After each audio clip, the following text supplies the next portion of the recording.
रही है विपिन जी। आज की जो सियासत है, किस तरीके से आप देख रहे हैं इसको? एक तरफ इधर चाचा भतीजा और उधर भाभी देवर में जो है ये खटपट जो चली है, और कैसे आप देख रहे हैं और कहां पर कौन डेंट किसको करता नजर आ रहा है? देखिए, चुनावों में, लोकतंत्र के महापर्व में ये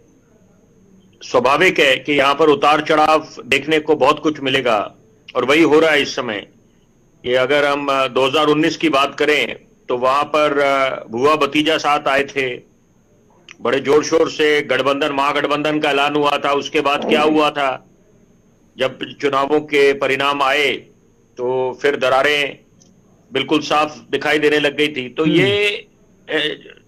जब लोकतंत्र का महापर्व होता है तो यहां पर दो मुख्य बातें होती हैं, मुख्य फैक्टर्स, एक रणनीति और एक आपके कौन से घटक दल आपके साथ आते हैं। क्योंकि मद्देनजर रखना चाहिए कि पूर्व प्रधानमंत्री डॉक्टर मनमोहन सिंह जी ने एक बहुत महत्वपूर्ण बात बोली थी। उन्होंने बोला था गठबंधन की मजबूरी, तो कंपल्शन ऑफ कोएलिशन, इसके बहुत मायने हैं कि जब किसी भी राजनीतिक दल को चुनावों में स्पष्ट बहुमत नहीं मिलता तो वहां पर उनको बाकी दलों के साथ की आवश्यकता पड़ती है, उनके साथ हाथ मिलाना पड़ता है, भले ही वो उनकी विचारधारा उनसे इतर हो। तो यहां पर अभी ये जो देखने को मिल रहा है इस समय कि हम अगर एमएनएस की बात करें, राज ठाकरे की बात करें कि उनकी अमित शाह जी के साथ जो बैठक हुई, उसके बाद जब पशुपति पारस उन्होंने एनडीए से अपने को अलग करा, उसके बाद अब सीता सोरेन उन्होंने बीजेपी में शामिल हुई हैं, तो यहां पर अभी तमाम ऐसी बातें देखने को मिलेगी। भले ही अभी चुनाव ज्यादा दूर नहीं है, लेकिन अभी पिक्चर काफी बाकी है। और यह बात तय है कि यहां पर कोई भी, क्योंकि जब कोई नेता हताश हो जाता है और वो, उनको ऐसा प्रतीत होने लगता है कि उनको उनकी जो तपस्या थी या उन्होंने जो एक योगदान दिया था एक किसी राजनीतिक दल के लिए, या अगर आप जैसे एनडीए की बात करें पशुपति पारस की, आज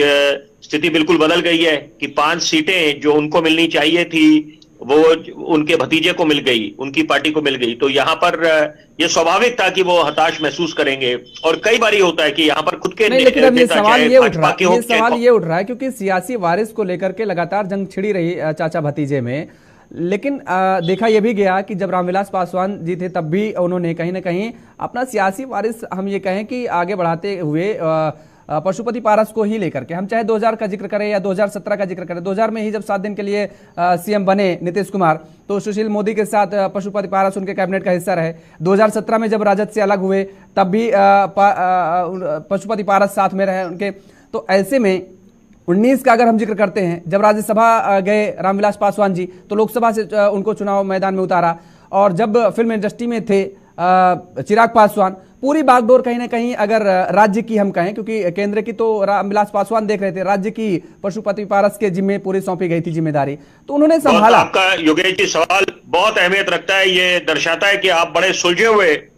पत्रकार हैं। तो देखिए, वक्त बलवान होता है, नहीं, और यहाँ पर सवाल मेरा यही था मैं उसी आपके उसी सवाल पे आ रहा हूं। पॉलिटिकल मैच्योरिटी की बात है कि तब चिराग पासवान कहां थे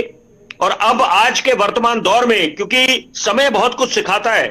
और आप अपनी गलतियों से सीखते हैं, अपने फेलियर से सीखते हैं, विफलता से। तो यहां पर पहले भले ही उनको अपने चाचा के हाथ उनको शिकस्त मिली और वो बड़े हताश महसूस हो रहे थे, लेकिन इसके बावजूद उनकी पॉलिटिकल मैच्योरिटी, मैं कहूंगा कि यहां पर वो हर एक मंच पे, भले ही नीतीश कुमार का विरोध करते आए, लेकिन उन्होंने प्रधानमंत्री की हर एक मंच से तारीफ करी थी। तो मुझे लगता है कि ये सारे जो बातें हैं उनको मद्देनजर रखा होगा भाजपा के संगठन ने, उनके आला कमान ने, और अंत में ये निर्णय जो गया है वो चिराग पासवान के हक में गया है। तो आज जो हताश महसूस कर रहे हैं पशुपति पारस या एनडीए से अलग हुए हैं, तो उसके पीछे ये तमाम कारण है कि आज चिराग पासवान जो 2019 में थे और अब 2024 में ये बहुत बदलाव आया है। पॉलिटिकल मैच्योरिटी जिसको कहते हैं।